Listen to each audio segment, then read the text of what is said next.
Most people use their money to buy themselves misery. They buy big houses with big mortgages, and that takes 50% of their paycheck. They're stuck there like an anchor, and it forces them to live a low, insecure, small life. They're using their money to buy misery every day. I only have made it important because it allows me to buy assets that give me my time back. That's the only reason to have money is to do that. Because at the end of the day, that's all that matters is your time. But people aren't doing that. They're compromising their time, they're compromising their happiness, they're compromising relationships, they're compromising everything in pursuit of money to then use it to buy dumb shit that makes them miserable. 오늘은 워렌 버핏의 주주총회에서 만났던 호주의 수십억대 자산가 로이드가 어떤 과정을 통해 부자가 되었고 또 사람들이 재테크에 있어서 저지르는 가장 큰 실수는 무엇인지 얘기를 담아봤습니다. 바로 보시죠. How much years did you spend to be time rich? Well, when I was working in Abu Dhabi, I'd leave Dubai. I was living in Dubai and working in Abu Dhabi. It's about an hour and a half commute there and an hour and a half commute back.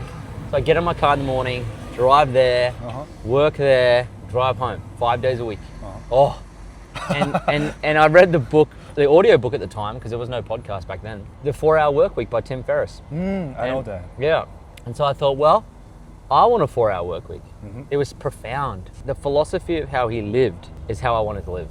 I don't like to do what other people do. I like to do what the crowd is not doing. That's why I fall in love with Warren Buffett. Be greedy when others are fearful and be fearful when others are greedy. So I like to zig when people zag, right? So I was like, well, everyone else is commuting, busy on the roads, everyone's doing this. If everyone did it and everyone was rich, or you get rich doing it, everyone would be rich. So I'm like, what am I gonna do? So I listened to that book and I'm like, okay, first and foremost, I need to get out of this job. Because a job stands for just over broke. I was like, I need to get out of this job. So I saved up about $30,000 and I then resigned from my job. I walked out of that job when I was 28. And I came back to Australia and got into business with my dad. Now my dad had been in business for a long time. He has a real estate business. And I never had any real estate experience. So I came back here and got into real estate because I needed to learn selling, I needed to learn marketing, I needed to learn small business. Now I didn't have any wage, nothing, no money. I just had to make sales. And it took me 6 months of work before I made my first sale and paycheck. Isn't that feel insecurity at that time? Yeah, very. But I had saved up enough money to be able to do that. So I funded my way into that situation. And that's why I say money buys happiness, because one, the money that I'd saved up allowed me to resign from my job. It made me happy. Then it allowed me to get into business with my dad. I learned more skills and I made a bit more money, which made me happy. But then as I was doing that, I was still working 6 days a week. It was better because my commute was 10 minutes. My commute to work was only 10 minutes. And I was working with my dad and I enjoyed that much more than what I did before. But then I was like, I don't have the freedom I really want. So after that, I started in network marketing on the side to make extra money to invest in shares, because that was my objective, is to get the share portfolio to 2 million to get enough passive income. So I started with my wife and my sister and we started marketing, health supplements online, and we scaled it it took us about 4 years to scale it to 180,000 a year income. And I was like, wow, we have our job still, plus we have 180,000 a year income, and that was been put into our share portfolio and scaling our portfolio. And I got my shareholding in Berkshire Hathaway up to 400,000, I think, at that time. Wow. This was in 2000. I was buying shares for $89. And it's now $490 today, right? So that's how I started to build wealth. Now what happened then was, I was like, well, I don't want to go to the office anymore and work. So we had enough money from our side business, and that was 11 years ago. And so at that point in 2018, I had a conversation with my dad. I had to break up with my dad and leave the business, which was not easy to do, and go out on our own in our online supplements business. Yeah. And then we just traveled the world. We traveled everywhere. I've been to Machu Picchu, Peru, Hawaii, America. We've traveled a lot. So I would say when I was truly free was 2018, but the day and the year I decided I wanted to, when I listened to that book by Tim Ferriss, The 4-Hour Work Week, was 2010. So I think to answer your question, it was 8 years. 8 years is what it took. It took 8 years. Yeah, to have that freedom. And then beyond that, since 2018, the last 7 years, we've really just fortified our position. We've started 4 more businesses. We have built our portfolio up further. We've got no debt.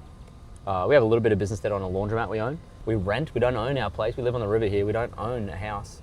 We don't have a mortgage. We're mortgage free. So we rent. We have 1 car that's paid off. We have no credit card debt. We have a multi-million-dollar share portfolio, and we have 5 businesses that cash flow us. Two of them are online. One's a laundromat business that acquires laundromats. Another one's an events business. And we just started, we really literally just started an accounting business. So I've just found that I think positioning or figuring out a life that was going to create more time it just made more sense to me than, well, how much money can I make? Because I read this really good quote today, actually. This is really good. I shared it to my stories on Instagram. So here we go. No price is too high to pay for the privilege of owning yourself. Oh, no price is too high to pay for the privilege of owning yourself.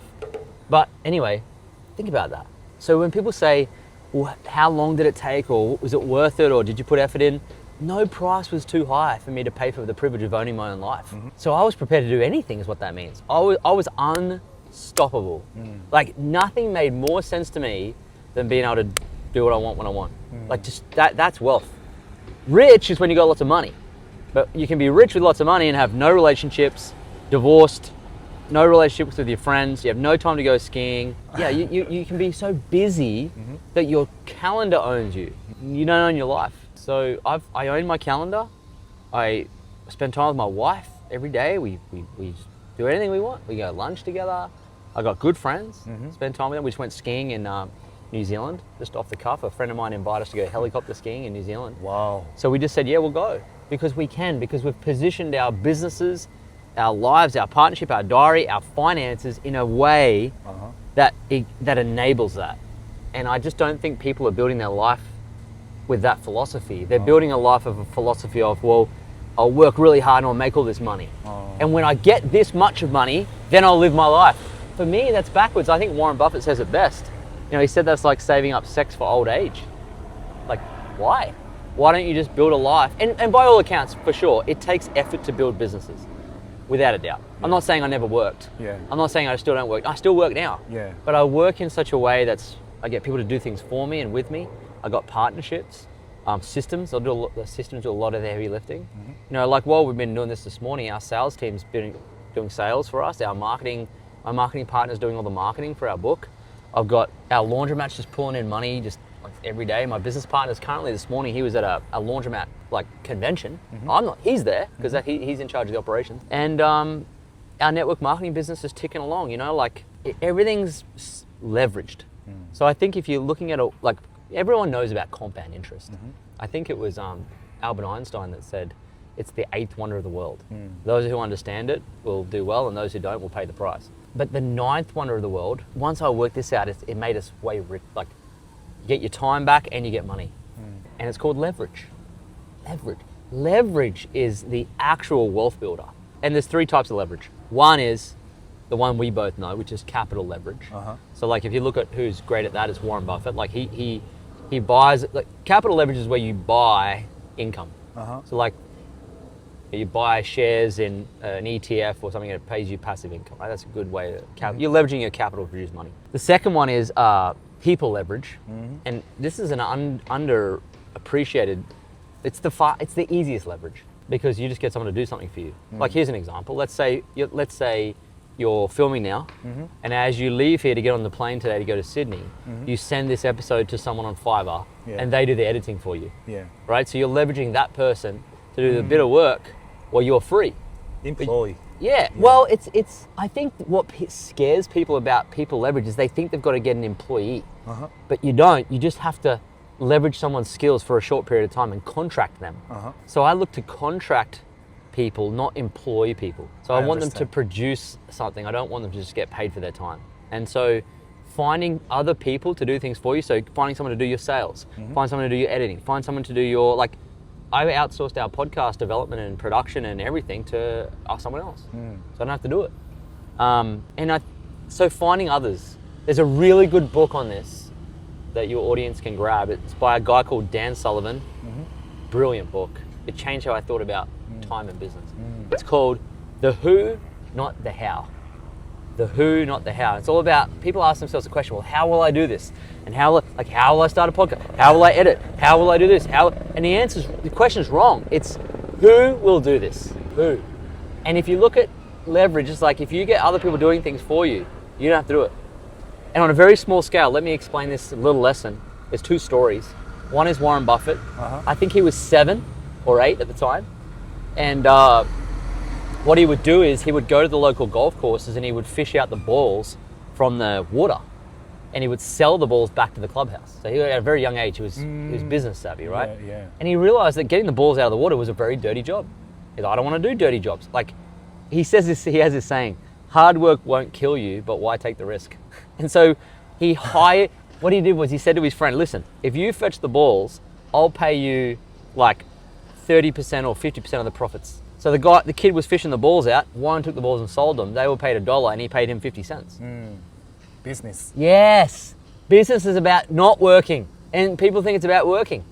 And the minute you stop working and start actually getting others to do it for you, then you're a business owner. And another example is my little niece. I've got three nieces, but one of my wife's sisters got two young girls, very young. And they were getting a gold star at school if they did a job at home, like a chore. They would get paid $1. And so what that was teaching her was how to work. And I said to her mum, I said, you know, if you want to teach her business, get her to tell her you're going to pay $1 for this chore. Like make the bed, do the dishes, you'll get paid $1, as an example.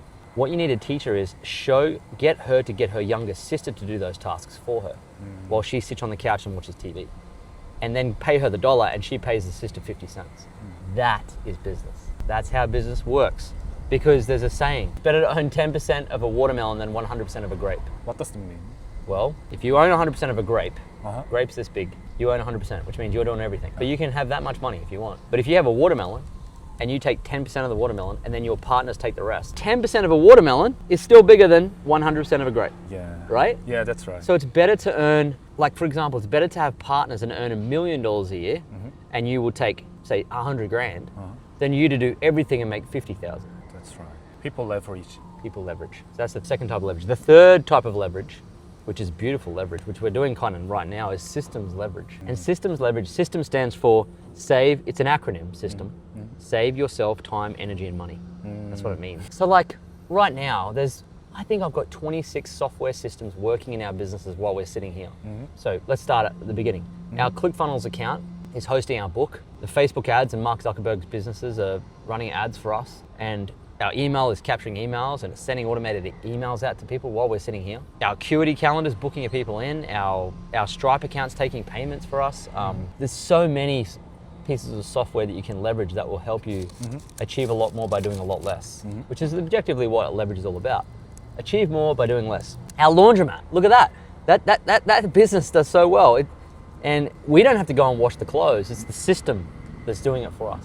Systems leverage is better than people leverage in many respects because they don't call in sick, they don't require relationships, you don't have to nurture them, and they work 24/7, 7 days a week. They don't take any time off, they don't sleep. So you got to leverage capital to build people leverage and systems leverage. Then sometimes we can hear that money isn't perfectly related to the happiness. So Yeah. how do you think about that sentence meaning? Okay.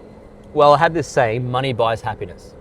And it's the opposite of the old saying, money doesn't buy happiness, right? And I think it's really interesting because most people use their money to buy themselves misery. They use their money to buy misery. So they use their money to buy things they can't afford and create debt, which creates misery. They buy big houses with big mortgages, and that takes 50% of their paycheck. They're stuck there like an anchor, and it forces them to live a low, insecure, small life. They're using their money to buy misery every day. And if they just use their money to buy happiness, like I took my money that I had and I bought skills, then I bought systems and people into business, and I bought stocks that were cash flowing. And I bought a car, but when I bought it secondhand, 3 years old, and I saved myself $100,000 in depreciation expense. I did that, and I did it with my money. So my money buys me happiness. The way I buy things, like what I buy and how I buy it, dictates my happiness levels. And I also don't optimize my life for money. So whilst money buys happiness, it only does that when you don't make it the number one thing. I only have made it important because it allows me to buy assets that give me my time back. That's the only reason to have money is to do that. There's no other point. There's no point in having money for status. There's no point in having cash in the bank. There's no point. The only point to money, in my opinion, is to have it to buy or build assets that give you back your time. Because at the end of the day, that's all that matters is your time. It's the most important thing. It's more important than influence. It's just your own time to do what you want to do. But you know, again, people aren't doing that. They're compromising their time, they're compromising their happiness, they're compromising relationships, they're compromising everything in pursuit of money to then use it to buy dumb shit that makes them miserable. And I think that's the philosophy that I want people to know about when I say money buys happiness.